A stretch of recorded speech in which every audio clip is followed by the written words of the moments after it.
So it would appear that West Ham have rejected a second opportunity to sign Brentford forward Yoane Wissa. Did you see him? He scored in that humdinger at the weekend, actually. Not his best goal, but it took him to 18 for the season, which is joint fifth with Brian and Mbeumo, funny enough. They're doing all right, Brentford, aren't they? Before I go into that, I just want to say a thank you to everybody that left comments yesterday, but in particular, there was a couple of people that left super chats. One of them was Brian, and I managed to thank Brian, but on this end on YouTube, we've got this thing called a dashboard, and the other one disappeared, so I wasn't able to go back and thank the person, which I absolutely would have done. So please don't think I'm rude. If you think, well, hold on a second, I gave a super chat yesterday and he didn't thank me. The bloody dashboard mucked up, and I've been scouring through everything trying to find it, but there you go. It was a notification on my phone, but didn't appear on my dashboard. So thank you to everybody. Yesterday's was a bit of a feisty video. I wasn't intending on doing one. Not everybody agreed with it, of course. Wouldn't expect everybody to.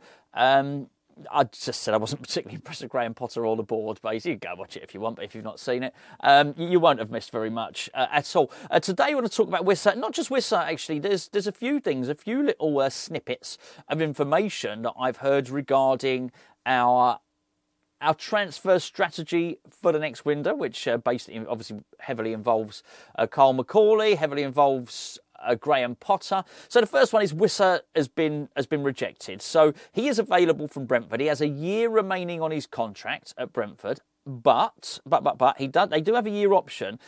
But it's one of those year options where both the club and the player have to agree to it. The player's not going to agree to it. He's 28 years of age. I guess he's thinking, well, this is my last big chance to have a payday. We've said no because of his age, and it's something we're actively looking to do at the moment. West Ham, I think the average playing squad in the Premier League is 26 years of age. Ours is 28 point whatever. We've got the oldest squad in the Premier League. We've had the oldest squads. In fact, we've had either the oldest squad or the second oldest squad in the Premier League for 3 years now. So this is not something that's been getting better. And of course, we'll still go and, whilst we go and sign some players, like obviously Luis Guilherme, we signed at 18 years of age. We also go and sign some other players who are sort of 27 years of age, which sort of keeps the status quo. Then you go and buy people like Guido Rodriguez, which is obviously really going to push it up. Obviously, Nicholas Füllkrug. No slight on Nicholas Füllkrug. The more I see, the more I like about that player, and I hope he sticks around next season. But I'm just explaining. About the average age of the squad. Well, apparently, Graham Potter is just really wants to reduce the age of that squad, and rightly so, by the way, absolutely rightly so, and that's manifested itself probably in rejecting a player who I think ordinarily on years gone by we may well have been interested in this player, proven Premier League performer, proven Premier League goal scorer, but not somebody that is particularly attractive to Kyle Macaulay, or more importantly, Graham Potter, and in what is going to be a really, really big rebuild. Now, what I've heard is, how true this is, I don't know. I'm just telling you what I've heard. West Ham have made 3 very ambitious bids for players. And I understand, I do understand. Someone will say, hold on, I thought you said we were scared. I'm just giving you the information I've got. Not everybody gives the same information, you understand. So I think the club are pleading poverty, saying we don't have any money, we're close to breaching FFP regulations. I don't necessarily believe that when you speak to Kieran Maguire, and, he gives the indication, actually, West Ham are all right. And maybe it's just more of a cash flow problem or something like that. But the word on the grapevine, on the transfer grapevine, is that we have made 3, let's call it more a letter of intent rather than offer, for 3 very, very ambitious players. One of them is Samu Omorodian. The other 2, I don't know. But I've been told that they are both more ambitious than that. Basically, Champions League players. And aside from that, we've made no other moves. There's been no moves for maybe, players that you haven't heard of, or, that hidden gem who's cost £5 million from Kazakhstan. I don't know why I picked Kazakhstan. Whatever, not the South American thing. Whilst we're about to appoint some scouts to look after South America, they've not been appointed yet. And even if we appoint scouts now for South America, that's not going to yield any players until further down the line. So apparently we're going big and we're going ambitious, and I understand that is that's a contradiction for us not having any money. Apparently we discussed this before. We were looking at something like 45 million euros for Samu Agahawa Omarodian. But Porto are looking at more like they want 80 million. We're a million miles away with our valuations for him. So I think we got high ambitions, but maybe not quite, the money to match that. Now, the really interesting thing that I've heard about this is that they are really looking to do things differently, both Macaulay and Potter. And one of the things they're going to be looking to do is to try and do as much as they can without agents, which obviously is going to be greeted with rapturous applause by everybody, because obviously football clubs spend a lot of money on agents. However, this is a slight concern to hear because, well, firstly, there are not too many footballers that don't have agents. So even if you were to go and, let's say we did want to buy Wissa, which we don't, we'll use him as an example because he's on my screen just there and we just discussed him. Obviously, we would go and say to Brentford, here's our bid. They would, at the moment, they would accept it. We would then have to negotiate with the player. We're not WhatsApping him and negotiating with him. You have to deal with his representative. So I think from there, we're going to find it pretty hard not to deal with agents at all. But I don't think that's what they mean. I don't know. I'm just reading between the lines here. I think what they're probably saying is we don't want to deal with those middlemen agents, if you want. Now, the type of agents... See, the thing is, Potter's was quite clear about this. Potter made some comments during the January transfer window. And he was sat down and... he could have been stood up. I think he was sat down at a press conference. And he was asked by the press, any players coming in, Graham? And... he said, look, I could tell you the same thing. I keep repeating this to you. I don't know why I keep having to say it. Yeah, look, I'll just tell you, I'll just repeat myself again. I'm not going to discuss anybody's players. And he trotted out that line. And then he said, look, signing players is easy. He said it's getting the right ones that's hard. He said, he said words along the lines of, I've got agents phoning me up, bothering me all the time, offering me players.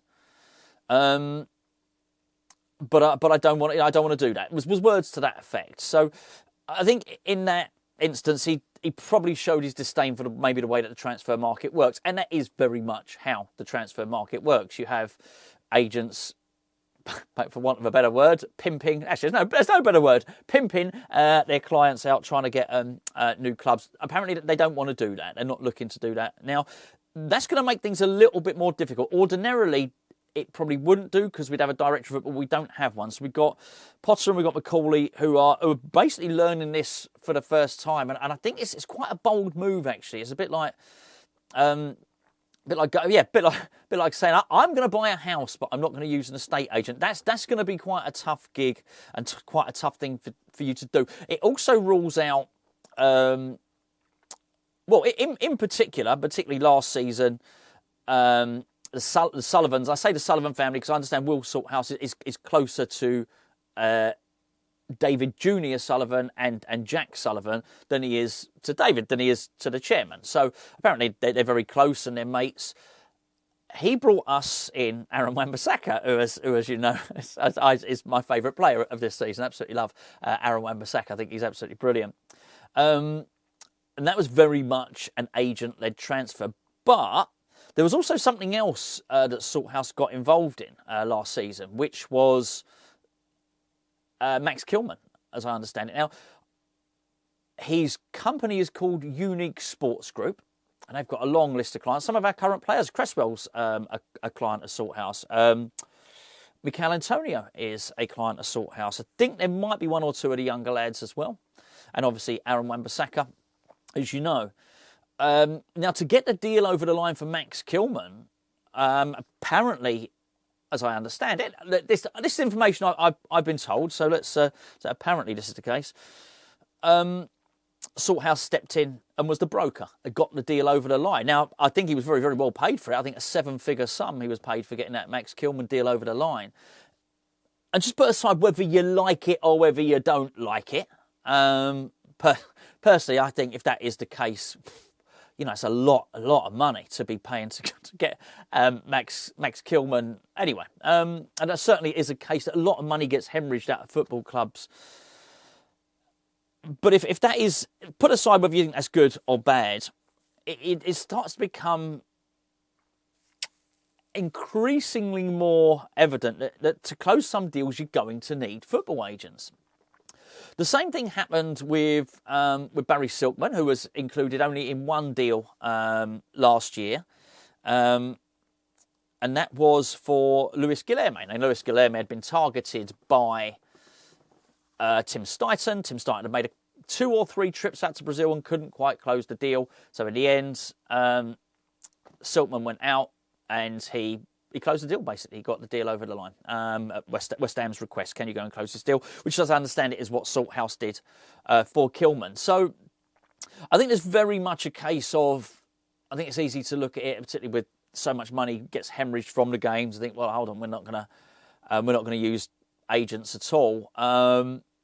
So we're going to therefore save some money.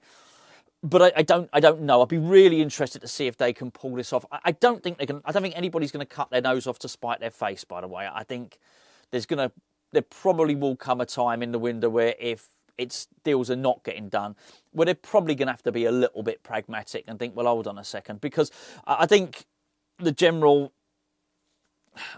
in fact, I don't know what people believe, but I certainly always used to believe that there would maybe be the manager of a football club, maybe the owner or a chief executive, an agent and the player would all get together in a room and they'd have these discussions and they would thrash these things out. And yeah, I'd quite a rude awakening to that. Some deals have 4 agents involved and things like that. There's quite a lot going on. And then you've got like a lawyer, a solicitor who's in there. Because these are big deals. You don't want to get the small print on this stuff wrong. So they're quite complicated, I think, transfers. So, as I say, I think we chose a really, really bad time to get rid of...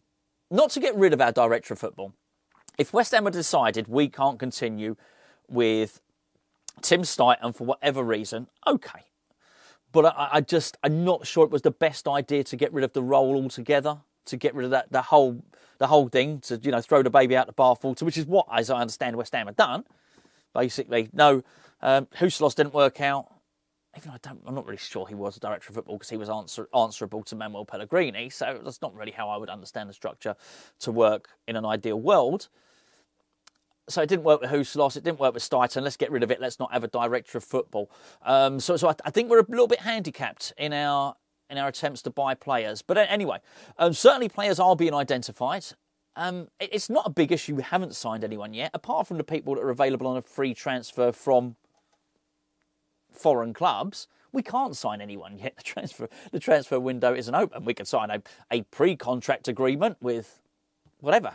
We're not going to, but as an example, I was going to say Memphis Depay, Jonathan David, and we could sign a pre-contract agreement with him. Apart from those free transfers overseas, we can't. We just can't sign anyone. So the fact we've got no deal over the line yet is not really an issue as yet.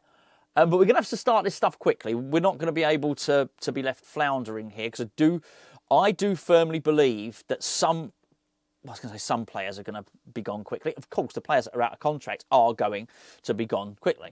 But I do think maybe a couple of the sales might get wrapped up sooner rather than later. We're not in a position at West Ham where we can have it being later rather than sooner because that won't allow us any leeway to buy the players that we want. So, yeah, really, really interesting. Be interested to know what you think of Wissa, actually. Is that a good move or a bad move? I certainly...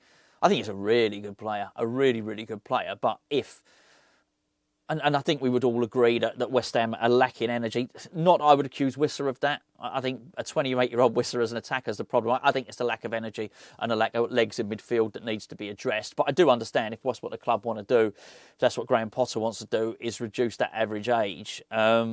Then probably not the best thing to do is be signing 28-year-olds. So I would expect some young, energetic players to be coming in rather than a 28-year-old energetic player. What did he score? It was Nottingham Forest. Was it not? I think he scored against Nottingham Forest recently. Scored a lovely chipped goal. Lovely goal. Decent player. And they got some... I mean, Brentford would be sick about this, wouldn't they? The way, you know, he's a really good player. They won't particularly want to lose him, but they won't want to lose him for nothing. So they basically either sell him now or not at all. He'll find a really good Premier League club. I've no doubt about that at all. West Ham have decided not to go with it. Let me know what you think in the comments below.